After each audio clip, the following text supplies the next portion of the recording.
Bienvenue à tous à cette conférence de presse. Je suis Jocelyne Couture, directrice des communications à la Ville de Plessisville. Nous sommes heureux de vous accueillir aujourd'hui pour la présentation d'une entente loisir avec la municipalité de Saint-Ferdinand, entre la Ville de Plessisville et Saint-Ferdinand. Alors, merci de votre présence. Je souligne tout le temps aussi la présence des journalistes qui couvrent nos événements. Sont précieux pour nous pour donner les bonnes nouvelles. Alors, sans plus tarder, je vais céder la parole à notre maire, M. Mario Fortin, qui va vous entretenir sur le sujet de la conférence. Alors, bonjour tout le monde. Très, très content aujourd'hui de cette entente entre la municipalité de Saint-Ferdinand et nous. Donc, ça rentre en plein dans le sens de notre plan stratégique, qui est de, comme ville-centre, de créer des ententes avec les municipalités environnantes, aussi de faire rayonner et faire profiter nos différents services. Donc, dernièrement, on a rencontré les gens de Saint-Ferdinand, M. le maire et son équipe, et puis on en a mené une entente intéressante, je pense, pour nos deux parties. Entente qui, en passant, n'enlève rien à l'autonomie. Le but, c'est pas de remplacer les loisirs des municipalités par nos loisirs, mais c'était dans une optique complémentaire. Donc, nous, on offre ici à la Ville de Plessisville des infrastructures, une qualité de loisirs qu'on peut se permettre comme ville-centre. Et on est très heureux d'en faire profiter les résidents de la municipalité de Saint-Ferdinand qui auront accès à tout l'ensemble de toutes nos activités. Et ça, on pourra en nommer quelques-unes tout à l'heure, mais on en trouve dans la bibliothèque, le hockey, le soccer, la gymnastique. Donc, comme s'ils étaient des résidents de Plessisville. Donc là-dessus, ça, il faut être très clair. Donc, très, très, très heureux de cette entente et les résidents de Saint-Ferdinand sont toujours les bienvenus chez nous à Plessisville, profiter de nos installations, puis on va être très, très fiers de les accueillir parmi nous. Merci, M. Fortin. Je vais souligner aussi la présence on a invité les gens du service de la vie citoyenne. On a Mme Suzanne Bédard qui est ici avec nous autres aussi. C'est avec tout à l'heure, si jamais il y a quelqu'un qui veut avoir un petit peu plus d'informations sur les services, entre autres offerts à la bibliothèque, que dorénavant les gens de Saint-Ferdinand auront accès. Mme Bédard pourra vous répondre aussi sur ça. Je me permets d'ajouter justement, on voit Suzanne, là, ajouter qu'on a annoncé cette semaine, c'est tout nouveau, on a annoncé le prêt numérique en ligne maintenant à la bibliothèque. Donc les gens qui sont abonnés à la bibliothèque peuvent désormais se procurer des livres numériques qu'on dit je cherche toujours le mot, là, pas auto-dégradé, le chrono-dégradable, ça Scrabble, là, c'est payant, ça, ce mot-là. Donc, chrono-dégradable, donc des livres qu'on peut emprunter pour une période de 3 semaines, et au bout de 3 semaines, mais plus de retard à la bibliothèque. Les gens peuvent être en Europe, peuvent être en Asie, peuvent être partout, puis on parle aux jeunes, peu importe, les autres, la technologie sur leur iPad, peuvent emprunter des livres. Donc, les résidents de Saint-Ferdinand qui voudront s'abonner à la bibliothèque auront l'occasion de pouvoir profiter de ce service aussi de livres numériques. Je remercie Mme Bédard. Merci, M. le maire, pour la précision. Alors, sans plus tarder, je vais céder la parole à M. Rosaire Croteau, maire de la municipalité de Saint-Ferdinand. Bonjour. Oui, évidemment, pour nous, c'est... Plessisville fait partie, ou on fait partie, là, mutuellement, d'une même région. Fait que l'objectif, un peu, de ce qui nous a aussi incité à ça, c'est qu'on est à proximité de la ville de Plessisville. Notre population fait quand même beaucoup d'affaires avec la ville de Plessisville. Puis si on pense région, au niveau de la MRC, ce genre de collaboration-là renforce les liens au niveau de la MRC. Fait qu'avec un esprit de développement régional, on trouvait que c'était une belle association pour un partage de services. Fait cette entente-là, évidemment, on l'a discuté en atelier. Le questionnement qu'on avait, comme a mentionné M. Fortin tantôt, est-ce qu'on va négliger nos loisirs pour ça? Absolument pas. Absolument pas. Nos loisirs, on a quand même une bonne organisation, mais évidemment, on a une population qui est moindre que celle de Plessisville, qui peut s'offrir des services que nous, on n'aurait pas à endetter notre population pour se procurer ces services-là. Fait que cette proximité-là nous permet de faire un échange. Puis, peut-être éventuellement dans le futur, ça ouvrira la porte à d'autres collaborations là, qui pourraient faire l'affaire des deux. Là, parce qu'on se retrouve toujours, des fois, un peu dans une moyenne. On est trop petit pour une chose, puis en même temps trop gros pour l'autre. Fait que cet échange-là permet de valoriser les deux municipalités. On est quand même à 15 minutes de Plessisville. C'est une proximité qui est intéressante. Fait que, un service supplémentaire qu'on voulait offrir à nos citoyens. Puis aussi, on a quand même des projets de développement. Nous, on s'en va vers du développement résidentiel. Évidemment, On sait que le développement industriel chez nous est plus difficile à cause du relief. Alors, on va axer sur les atouts qu'on a, sur le lac, sur un endroit plus tranquille, plus tranquille dans le sens que, bon, évidemment, moins de services, moins de circulation, mais les gens qui recherchent, là, on peut penser que dans un avenir plus ou moins rapproché, notre ville sera peut-être un village de villégiature aussi, là, parce que nos atouts sont vraiment vers ça. Fait que quand on veut faire une bonne collaboration, ben, chacun développe ses atouts chez lui. C'est pas l'idée de arracher les services d'un ou de entrer en compétition avec nos voisins. Au contraire, c'est de se compléter. J'aimerais juste compléter M. Croteau en disant également, et il l'a mentionné, c'est important aussi, ça a renforcé aussi, je pense que c'est bon pour la MRC. Oui. Hein, ça a renforcé les liens avec la MRC. Et à ce titre-là, ben, il n'est pas impossible qu'il y ait d'autres ententes avec d'autres municipalités. On va contacter les autres municipalités dans les semaines qui viennent à ce niveau-là. Et c'est sûr que un des avantages de cette entente-là, c'est, je dirais, il n'y a plus de frais de non-résidents. Là. Donc, ça, de calculer les frais de non-résidents par activité. Puis, à ce moment-là, il n'y a plus de frais de non-résidents. Les gens, ils s'inscrivent comme s'ils étaient Plessisvillois. Je pense que c'est un gros avantage là, pour les deux municipalités. Alors, je remercie M. Croteau pour son ouverture face à cette entente. Et Merci. toute l'équipe municipale, bien entendu. Oui, évidemment. Oui. Merci, M. Croteau. Bienvenue chez nous à Plessisville, à vous et les citoyens de Saint-Ferdinand. Alors, on ouvre la période de questions aux journalistes. Monsieur Croteau, on a-t-il une idée du nombre de personnes qui en profitent déjà, qui sont déjà inscrits à des activités à Plessisville et qui paient là, justement les frais supplémentaires de non-résidents? On a-t-il un ordre de grandeur? C'est à peu près, on pourrait dire que c'est un montant à peu près qu'on redonne, parce que vous savez le principe, comment ça fonctionne, c'est que si on ne peut pas offrir le service en loisir chez nous, on rembourse une partie de la taxe des non-résidents. Okay. Fait que ça peut représenter des montants peut-être entre 2 et 3 000 $ par année actuellement de remboursement non-résidents.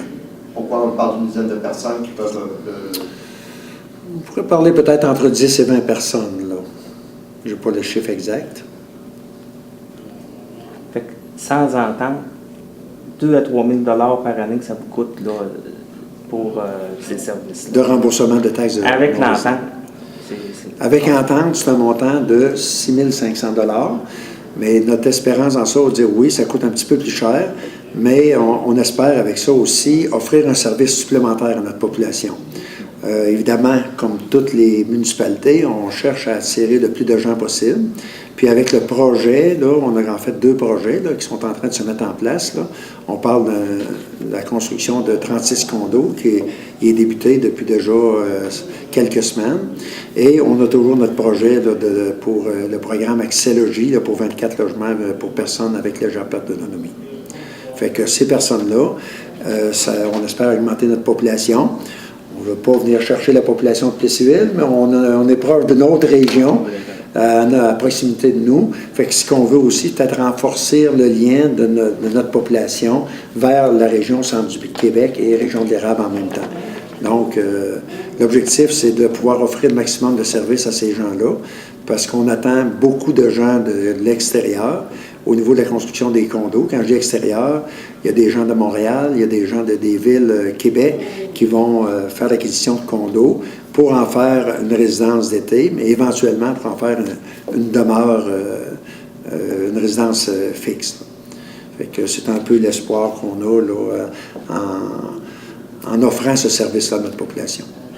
6 500 $ sur une base annuelle, ça? Oui, sur 5 ans. Donc, par année. À chaque année? Chaque année, durant 5 ans.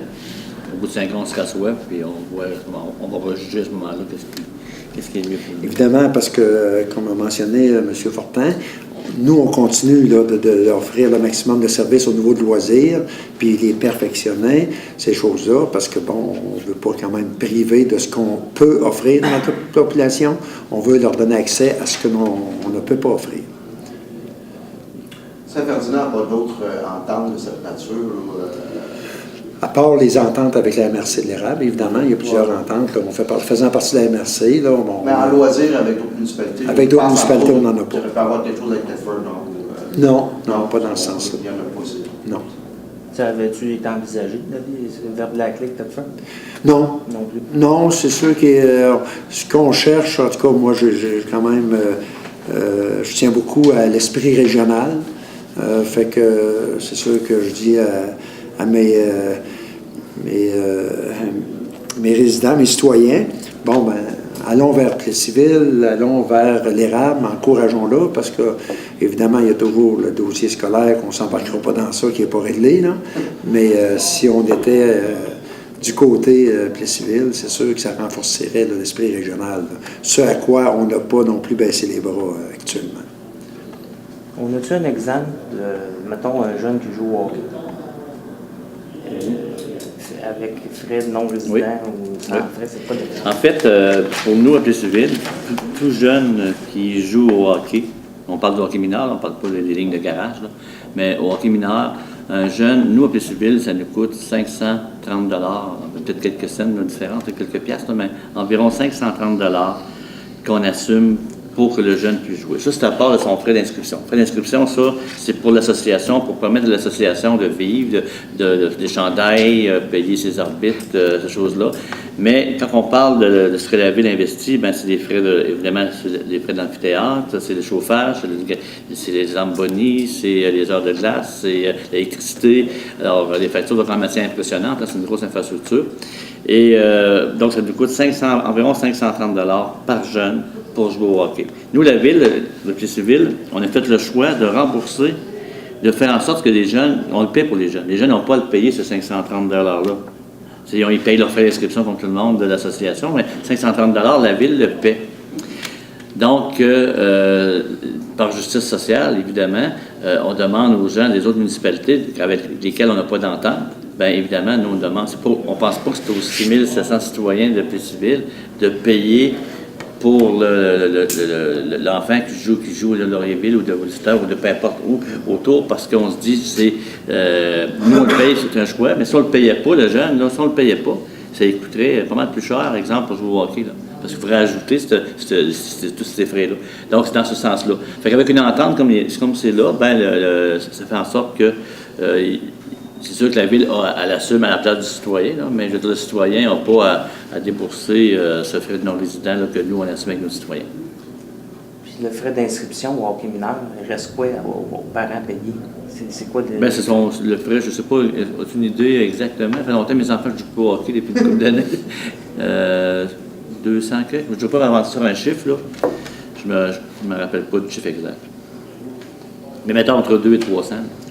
Ça fait qu'est-ce qui arrivait à un jeune de Saint-Ferdinand qui voulait jouer au hockey l'an passé? Comment que ça fonctionnait?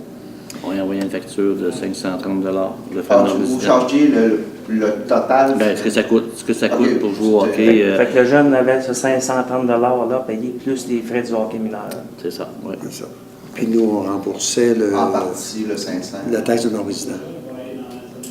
Total, en 100% ou en partie? 60%. Fait qu'évidemment, pour ceux qui pratiquaient ces sports-là, le hockey, qu'on a comme exemple, nos citoyens vont être quand même très, très récompensés de ça, là. Ça va faire des frais beaucoup de moins parce qu'on sait que ça coûte déjà pas mal cher jouer au hockey là, avec tous les déplacements. Là. Moi, j'ai un neveu qui joue au hockey, puis quand tu suis tout ça, là, les parents suivent ça, là, c'est vraiment des gros déboursés. Fait que la municipalité remboursait déjà 60% de ces frais. Mais là, avec l'entente, là, c'est 100%. Donc, là, ils vont payer le même prix que les sportifs de Plessisville ou les usagers de Plessisville pour ces loisirs-là. Si vous permettez, M. Croteau, là, on parle de hockey parce que c'est probablement le plus cher. Là, hein? On sait que à cause de l'amphithéâtre puis les frais d'électricité, tout ça, mais c'est la même chose pour le soccer, c'est la même chose pour la gymnastique, c'est la même chose pour tout ce qui est l'activité qui demande des frais, des frais d'infrastructure ou de l'électricité ou de gardien ou de personnel de ressources humaines. Alors, c'est sûr que nous, cette facture-là, on a fait une étude avec Grant Thornton il y a 1 an et demi, 2 ans. Alors, l'étude a démontré les coûts réels, qu'est-ce que ça coûtait, qu'est-ce que ça nous coûtait, puis qu'est-ce que ça coûtait aux gens aux alentours pour compte tenu de l'achalandage et compagnie. Nous, dans notre grille de calcul, ce qu'on a fait, c'est qu'on a tenu compte aussi du kilométrage.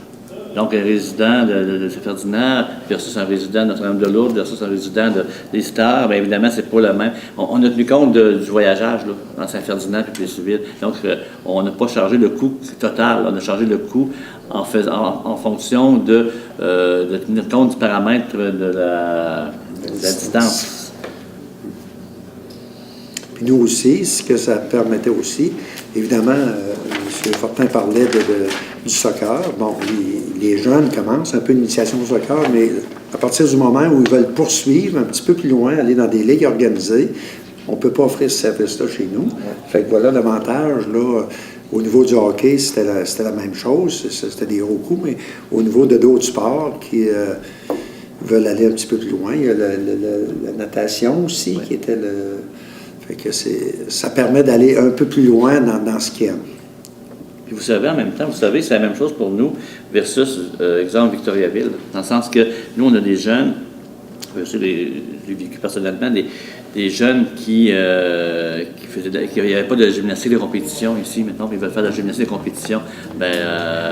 Exemple, ma fille, on était à la Victo.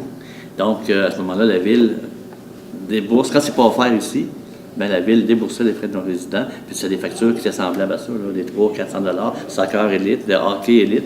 Tu sais, mettons qu'un jeune ne peut pas jouer au hockey ici parce qu'il est rendu 3A, il est rendu à un autre niveau, il va jouer à Victo ou à Drummond, nous, on a des frais de non-résidents, ils ont des frais de non-résidents à payer, et puis, comme ville, on les rembourse là, aussi aux personnes. Mais il faut que ça soit offert, il ne faut pas que ça soit offert ici, mais c'est pas le même principe. L'idée, c'est pas de dire on enlève le hockey ici, puis ils vont tous aller jouer à Victo, mais c'est la même chose pour Saint-Ferdinand. Donc, l'idée, c'est pas de vider leur activité, mais offrir un complément. C'est ça, un complément aux activités qui se fait. Ça se fait dans toutes les villes, les frais de nos résidents, c'est quelque chose qui se fait dans toutes les villes-centres. C'est pas mal les mêmes coûts. Ça va? Je vais peut-être me permettre une petite intervention. Vas-y. C'est quand même 40% de différence pour les gens là, que maintenant, ils n'ont plus à payer de leur poche. Il y a des citoyens que ce 40%-là était peut-être très, très, très important pour leur poche et que là, maintenant, les enfants vont peut-être pouvoir venir jouer grâce à ces ententes-là. Évidemment, je suis tout à fait d'accord avec vous que certains citoyens auraient aimé peut-être pousser un peu plus loin les enfants dans le sport. Puis à ce montant-là, il y avait quand même une hésitation. Là, fait que ça fait une dépense de moins, déjà que ça occasionne beaucoup de dépenses, ces sports-là, si on parle du hockey. Là.